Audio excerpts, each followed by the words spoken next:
Doctor নৈনামুদ্দিন, শহীদ lieutenant colonel এরশাদ ইবনে আমিনের স্ত্রী। আমি এখানে আপনাদের কাছে প্রথমেই এখানে বৈষম্য বিরোধী আন্দোলনে যারা অংশগ্রহণকারী ছিলেন তাদেরকে ধন্যবাদ জানাই। তাদের এই আন্দোলন সুফল আন্দোলনের জন্যই আমরা এখানে আজকে খুব ভয়হীন ভাবে বসতে পেরেছি, সাংবাদিক ভাইদের সাথে কথা বলতে পারছি। এটার কারণে আমরা আরো তাদেরকে ধন্যবাদ জানাচ্ছি এবং সাংবাদিক ভাইরা আপনাদেরকে ধন্যবাদ জানাচ্ছি যে আপনারা সবাই আমাদের ডাকে এসছেন আমাদের কথাগুলি শোনার জন্য। আমি খুব বড় কিছু বেশি সময় নিব না, বেশি কথাও বলবো না। আর ধন্যবাদ জানাচ্ছি আমাদের সন্তানদেরকে।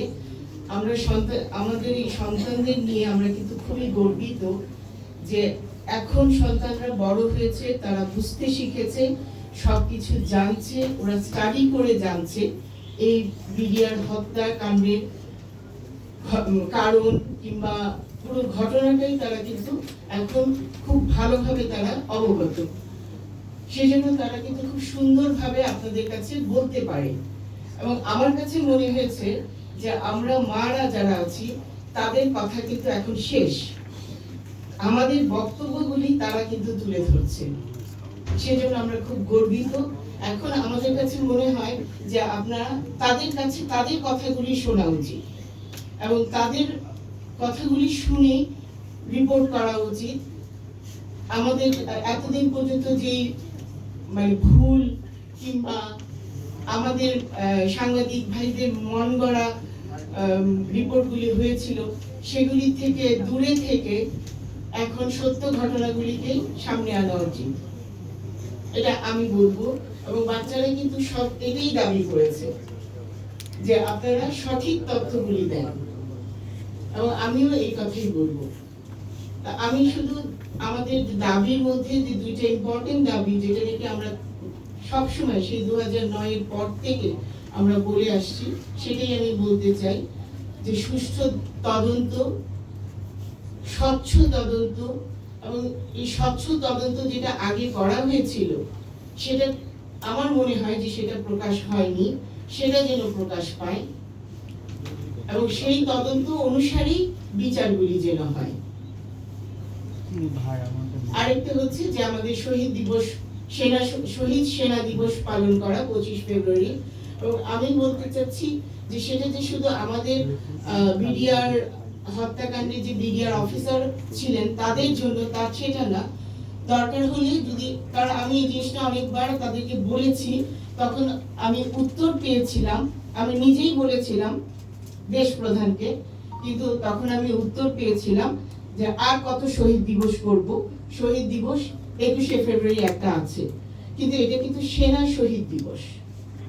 সেনাবাহিনীতে অনেক অনেক নানান ধরনের কারণে অনেক মারা গেছে, হত্যা করা হয়েছে, সেসব সবকিছু মিলিয়ে কিন্তু আমরা এই শহীদ সেনা দিবসটা করতে পারি। আর এটাও শুনেছি যে এত ছুটি হলে কাজ করব কখন। আচ্ছা ঠিক আছে, ছুটির দরকার নেই, এটা শহীদ সেনা দিবস হিসেবে পালিত হবে। যেভাবে একটা শহীদ দিবস পালন করা হয়, যেরকম দেশের ফ্ল্যাগ অর্ধনমিত থাকে, দোয়া দরুদ পড়া হয়, সেরকম ভাবেই পালন করবে। অফিস খোলা থাকবে, স্কুল খোলা থাকবে, স্কুলের অ্যাসেম্বলির আগে এটা কি হবে, তারা এই শহীদ হত্যাকাণ্ডের শহীদ সেনাদের সম্বন্ধে জানবে, তাদেরকে বলা হবে, তারা দোয়া পড়বে, ক্লাসে চলে যাবে। হসপিটালে একটা মর্নিং সেশন হয়, সেই মর্নিং সেশনে তারা জানবে, তারা দোয়া পড়বে, দোয়া করবে, তাদের জন্য দোয়া করবে, তারা অফিসে কাজ করতে চলে যাবে। এটাও কিন্তু করা যায়, একদম ছুটি না দিয়ে। যদি ছুটির জন্য যদি কোনো অসুবিধা হয় যে না ছুটি করতে পারবে না, তাহলে এটাও করতে পারবে।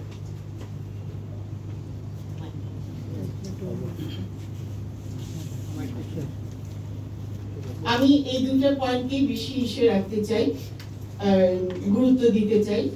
আর সবাইকে ধন্যবাদ জানাতে চাই যে আমাদেরকে আজকে এই এখানে এরকম ভয়হীন ভাবে বক্তব্যগুলি তুলে ধরার জন্য।